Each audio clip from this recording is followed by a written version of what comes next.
Hello दोस्तों। हम फिर से आ गए हैं एक नए टॉपिक के साथ जिसका नाम है प्रीपोजिशन वर्ड। तो प्रीपोजिशन वर्ड क्या होता है, ये समझने से पहले आप हमारे इस चैनल को सब्सक्राइब करके बेल आइकन को जरूर दबाएं ताकि जो भी वीडियो हम अपलोड करें उसका नोटिफिकेशन सबसे पहले आप तक पहुंच जाए। तो आइए वीडियो शुरू करते हैं। सबसे पहले बात करें हम प्रीपोजिशन। प्रीपोजिशन होता क्या है? देखो, जब भी हम इंग्लिश का कोई भी सेंटेंस बनाते हैं तो उसमें क्या क्या आता है? मेन वर्ब आती है, सब्जेक्ट आता है, ऑब्जेक्ट आता है, हेल्पिंग वर्ब आती है। पर इन सबको जब हम सेंटेंस बनाते हैं तो उसमें ऑब्जेक्ट ऑब्जेक्ट तथा वर्ब को जोड़ने के लिए कुछ वर्ड की जरूरत पड़ती है जिसे हम प्रीपोजिशन वर्ड कहते हैं। क्यों कहते हैं? तो इसका मतलब है, देखो यहाँ पे आपको दो वर्ड दिखाई दे रहे होंगे, पहला तो है प्री और दूसरा है पोजीशन। तो प्री का मतलब क्या होता है? प्री का मतलब होता है पहला, या फिर बोल सकते हो पहले। और पोजीशन का मतलब होता है स्थान, यानी जिसका पहले स्थान हो, जिसका क्या हो, पहले स्थान। और पहले स्थान कब होता है? तो इसका ऑब्जेक्ट के पहले स्थान होता है। इसका किसके पहले स्थान होता है? यानी कि ऑब्जेक्ट के पहले जिसका स्थान होता है उसे प्री पोजिशन कहते हैं। अब प्री पोजिशन कैसे होते हैं? तो यहाँ पे मैंने लिखे हैं और, एबो, और, राउंड, अराउंड, अलाउंड। ये सारे क्या है? Pre position word. इसके अलावा भी बहुत सारे प्रीपोजिशन वर्ड है जिसे हम अगले वीडियो में पढ़ेंगे। फिलहाल अभी इन 6 प्रीपोजिशन वर्ड के बारे में हम जानकारी देंगे। तो आइए शुरू करते हैं। देखते हैं कि जैसे हम जानते हैं कि ऑन, एगो, ओवर, इन सब का हिंदी में मतलब होता है ऊपर। क्या होता है? ऊपर। अब बात क्या होती है कि जब हम इसका सेंटेंस में प्रयोग करते हैं, इंग्लिश सेंटेंस बनाते हैं, तो कौन सी जगह पे ऑन का यूज करना है, कौन सी जगह पे एगो का यूज करना है, या फिर कौन सी जगह पे ओवर का यूज करना है, ये सब ध्यान रखना पड़ता है। तो इसी को आज हम समझेंगे। यहाँ पर आपको 3 सेंटेंस दिखाई दे रहे होंगे। पहला है द बॉटल इज, खाली जगह दे रखी है, फिर लिखा हुआ है द टेबल। उसके बाद में दूसरा सेंटेंस है द फैन इज, खाली जगह दे रखी है, ओवर फैन। फिर तीसरा sentence there is a bridge, खाली जगह द गंगा रिवर। अब ये 3 सेंटेंस है। इन तीनों सेंटेंस में ऑन, एबो, ओवर कौन सी जगह पे क्या आएगा, यही हमको भरना है। और बनने में दिक्कत कब आती है कि तीनों का मतलब है ऊपर। अब जब इसका हिंदी हम अनुवाद करते हैं तो भी ऊपर आता है, यहाँ भी ऊपर आता है, यहाँ भी ऊपर आता है। तो कौन सी जगह पे किसका प्रयोग करना है यही जानना है। तो ध्यान ध्यान से देखते रहिए, आसानी से आपको समझ में आ जाएगा। सबसे पहले बात करें हम ऑन की, तो ऑन का यूज कब करते हैं? तो ऑन का यूज तब करते हैं जब कोई वस्तु दूसरी वस्तु के ऊपर हो और टच में हो। कैसी हो? जब कोई वस्तु दूसरी वस्तु के ऊपर हो, बिल्कुल टच में हो, हिलती डुलती ना हो, यानी कि गतिशील अवस्था में नहीं होती है, तो ऐसी स्थिति में हम ऑन का यूज करते हैं। किसका यूज करते हैं? ऑन का। उसके बाद में हम बात कर लेते हैं एमओ की। एमओ का यूज कब किया जाता है? कि जब कोई वस्तु दूसरी वस्तु के ऊपर हो और टच में नहीं हो, यानी कि जब कोई वस्तु दूसरी वस्तु के ऊपर हो और टच में नहीं होती है, तो ऐसी स्थिति में हम एमओ का यूज करते हैं। उसके बाद में बात कर लेते हैं ओवर का।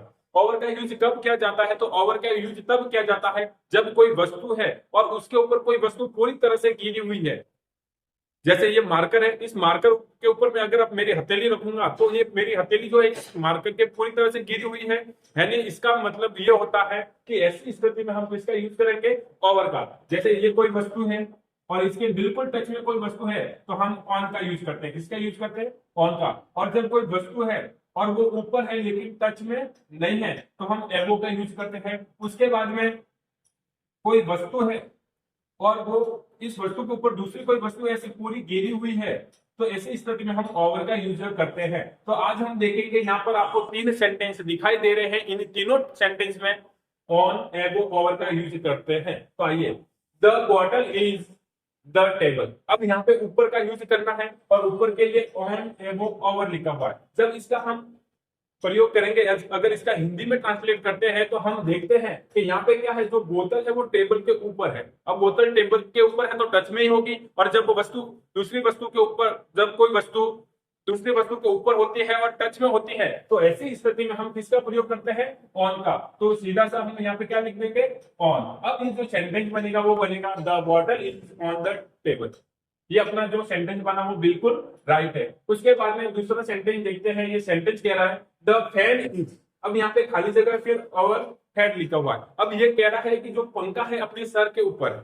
अब पंखा अपने सर के ऊपर है तो इसका मतलब वो टच में तो नहीं है, टच में भी नहीं और पूरी तरह से गिरा हुआ भी नहीं है। यानी कि जब कोई वस्तु दूसरी वस्तु के ऊपर होती है और टच में नहीं होती है तो ऐसी स्थिति में हम किसका यूज करते हैं? एबो का। तो सिंपली हम यहाँ पे क्या लिखेंगे? है वो। उसके बाद में तीसरे सेंटेंस की बात करते हैं तो there is a bridge the Ganga. ठीक है, तो इस खाली जगह में क्या आएगा, ओवर आएगा। क्यों आएगा, क्योंकि जो ब्रिज है वो गंगा नदी के ऊपर है, तो ये गंगा नदी है, अगर इसके ऊपर कोई ब्रिज बनेगा तो ऐसी ऐसे बनेगा, यानी दोनों दिशाओं से घिरा हुआ होगा, तो ऐसी स्थिति में हम किसका प्रयोग करेंगे, ओवर का यूज करेंगे। यहां तक आपको समझ में आ गया। अब आगे बढ़ते हैं। अब दूसरा जो प्रीपोजिशन वर्ड तीन और है हमारे पास, राउंड, अराउंड, अलोंग। पहले तो इन तीनों का मतलब समझ लेते हैं। राउंड का मतलब होता है चारों ओर, फिर अराउंड का मतलब भी होता है चारों ओर, और फिर अलोंग का मतलब होता है किनारे किनारे। तो अच्छे से समझ लेते हैं इन तीनों का यूज कब करना है। तो ये समझने से पहले आप ध्यान देना, इधर ये ऊपर वाला मैं मिटा देता हूं, यहां पर आपको समझाता हूं कि इनका यूज कब करना है।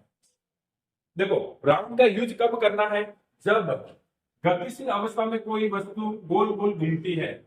गतिशील अवस्था में कोई वस्तु गोल गोल घूमती है, यानी कि वस्तु के अंदर क्या हो रहा है, मोशन हो रहा है, तो ऐसी स्थिति में हम किसका प्रयोग करते हैं, राउंड का। किसका प्रयोग करते हैं, राउंड का। दूसरा है अराउंड, यानी कि जब राउंड यानी गोल आकार में कोई वस्तु है और वो स्थिर है, यानी गतिशील नहीं है, वो गति नहीं कर रही है, तो ऐसी स्थिति में हम किसका प्रयोग करते हैं, अराउंड का। किसका प्रयोग करते हैं, अराउंड का। समझने के लिए, जैसे ये कोई पार्क है, इस पार्क के में दौड़ रहा हूं, किनारे किनारे है, चारों ओर दौड़ रहा हूं, तो मैं राउंड का प्रयोग करूंगा। और अगर मैं इस पार्क के चारों ओर लोग खड़े हैं, वो मोशन नहीं कर रहे, या फिर पेड़ खड़े खड़े हैं, पेड़ मोशन नहीं करते हैं, तो ऐसी स्थिति में अराउंड का प्रयोग करते हैं। फिर आता है अलोंग। अलोंग का यूज कब होता है, जब हम किनारे किनारे चलते हैं।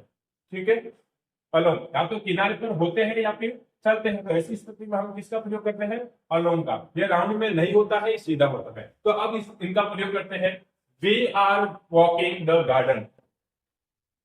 क्या मतलब होता है इसका, हम गार्डन के चारों ओर वॉकिंग कर रहे हैं। क्या कर रहे हैं, वॉकिंग कर रहे हैं। तो ऐसी स्थिति में हम किसका प्रयोग करेंगे, राउंड का, क्योंकि गति कर रहे हैं, तो इसका मतलब वो क्या हो रहा है, मोशन हो रहा है। तो मोशन हो रहा है, तो हम किसका प्रयोग करेंगे, राउंड का।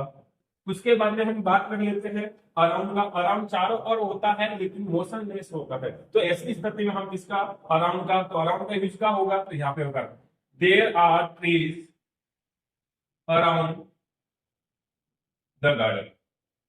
उसके बाद में अलोंग, यानी I was running the road, मैं रोड के किनारे किनारे दौड़ रहा हूं। आई होप कि आपको ये वीडियो पसंद आया होगा, इसलिए इस चैनल को सब्सक्राइब करके बेल आइकन को जरूर दबाएं और कमेंट करके बताएं कि आपको वीडियो कैसा लगा, और ज्यादा से ज्यादा अपने दोस्तों के साथ शेयर करके हमारा सपोर्ट कीजिए। Thank you.